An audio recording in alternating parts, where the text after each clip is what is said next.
forget to like, comment, subscribe, and share, and all those other YouTube things.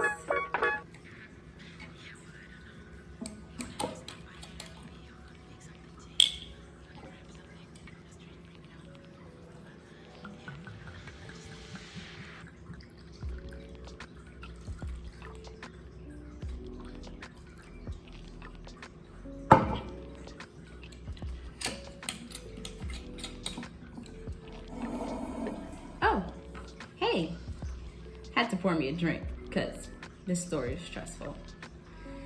So, what's up, boss? Let me tell you the story today about how I had a stalker and he found out where I lived. Creepy AF.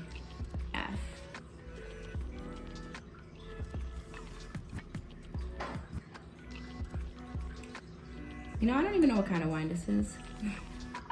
I just grabbed it out the wine box I get. I didn't even scan it, but it's not bad.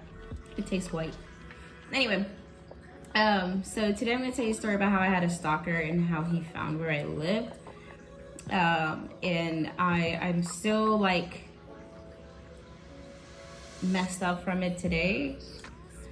So those who don't know me, I don't even think I said where I grew up. So I grew up in the South Bronx.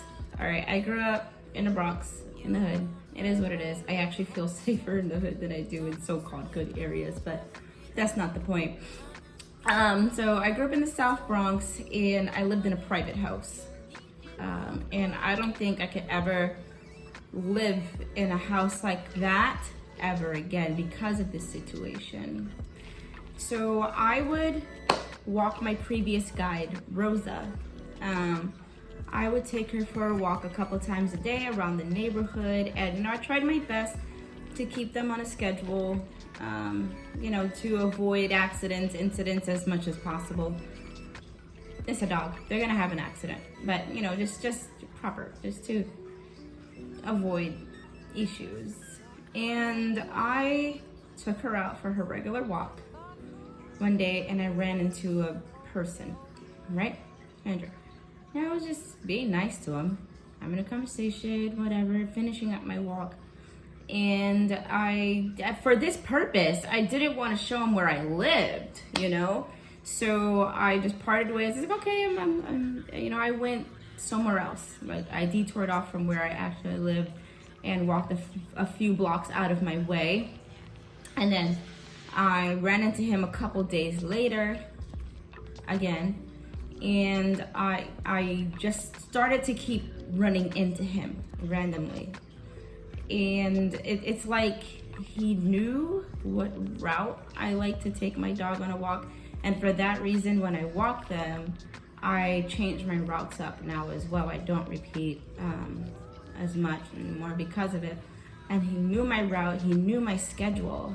And I would start to run into this dude every single time now. The name, I didn't give him my real name. I gave him the name, like, I don't know what I gave him.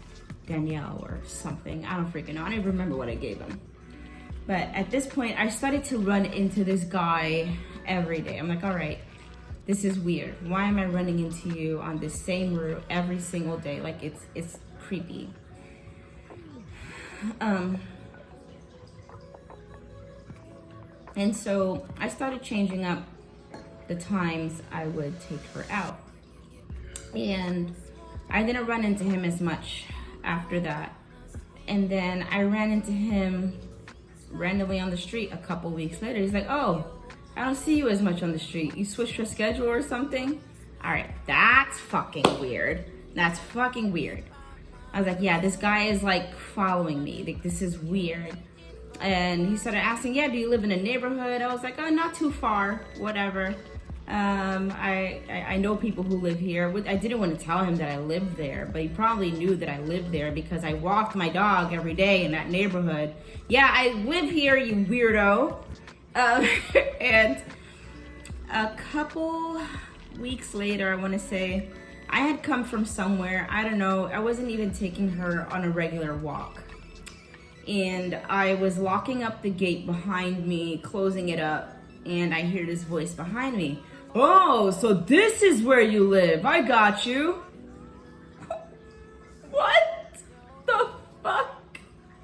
That's very creepy. And you know what's very creepy about this? I'm blind. I don't know what this guy looks like, okay? If anything was to happen to me, I couldn't tell the police what this guy looked like, what complexion he was, how tall he was. He was taller than me, so I'd probably say he was probably about 5'10"-ish, because a lot of men in my family are 6'2" and above, and he was definitely shorter than them. Okay, I could probably say 5'10", but everyone is 5'10". Yeah, and so I was just shook at that point. I was like, oh, no, I don't. I'm just visiting.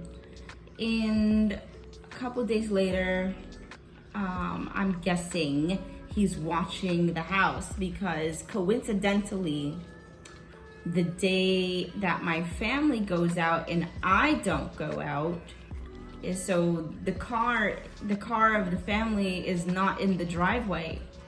So he comes to the house, rings my doorbell. And, you know, I'm probably expecting an Amazon package or something to eat. I don't know what I was expecting that day, but it could have been anything. Like, my family could have ordered something. And so I go downstairs thinking it's a delivery guy and open the door.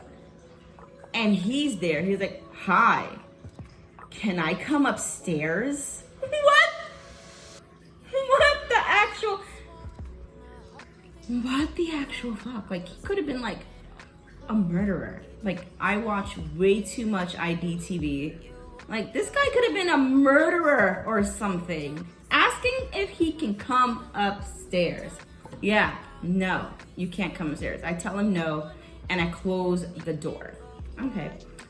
And a couple days later, the doorbell rings again. You know, at this point, I haven't seen him on the street because I've completely changed my dog's schedule and route. So I'm avoiding this freaking creepo.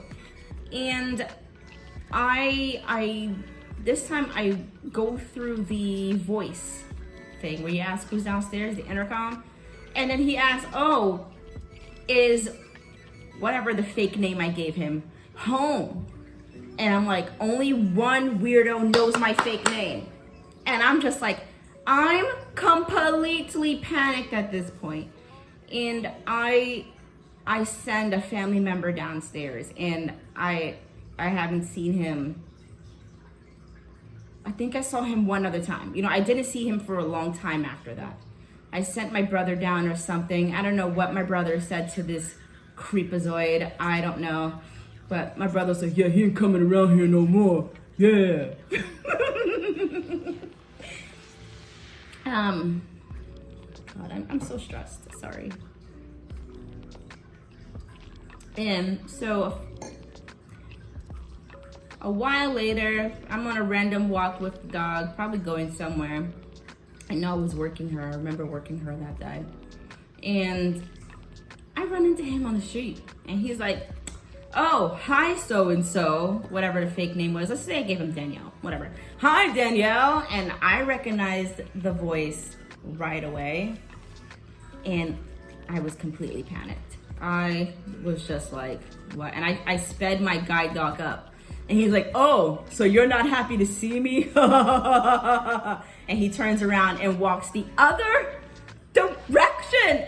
Guys, it was creepy. This is a freaking creepy guy. And now, you know, I'm just like completely panicked at that point. And that was the last time I've seen him. He probably seen me in the neighborhood and decided not to, you know, approach me anymore after that, because that was freaking weird. I don't know. I don't know, you guys. I don't know. So ever since then, I'm pretty weary about having people over or talking to people while I'm trying to walk home or whatever. Like, even talking to people on the street now, I'm just completely messed up about that. And for that measure, I just don't feel comfortable living in a place without security or security cameras in an open place like that. Like, anyone could walk up to your private house and just stand in front of your property like a freaking weirdo, like he did. Now I'm so grateful that I live somewhere, mad security downstairs. Like, it's so like Fort Knox here. Like, if you're not with me, they're gonna stop you and ask to see your ID. They're gonna take a picture of your ID. They're gonna take a picture of you and note where you go. And even after that, if you're not on a list of give access, like approved people that they can just send up without calling me, even if you're on that list, honestly, they still call me to say so-and-so is downstairs and can I send them up? And if I don't answer my phone, they're gonna make you sit downstairs until I answer my phone. And I'm so grateful that I live somewhere like that now, because I'm just so completely messed up from this creepy person. Like, I said, I'm a blind woman. Like, I don't know what he could have done to me. And if he did anything to me, I couldn't give the police a description of who they're looking for, let alone there was no security camera on our property at that time. Now we have like Ring doorbells on that property, but it's still, ugh, it's so creepy. But I just want to tell you guys, especially women, and especially vulnerable types, because you know I am disabled, and people like to feed and take advantage of people's disability because they're weird and they're gross, they're disgusting, and they're creepy. Sorry, that's the recycling guy taking the trash out next door. But please, please, please, please, please, please be aware of your surroundings. Be aware of who's around you. And if you feel like someone is like stalking you, alert somebody. Don't hide it from people until the very end, until they find where you live, like I did. Just be aware and alert someone that you really feel uncomfortable, because a whole bunch of things could have been avoided. You know what? And I didn't even ask my brother for a description of that guy. Now that I think about it, I probably should have. But I no longer live there, thank God. But that's it for today, you guys. Be kind to yourself. Be kind to everyone else. Please be aware of your surroundings. And cheers. I'll catch you next time, boss.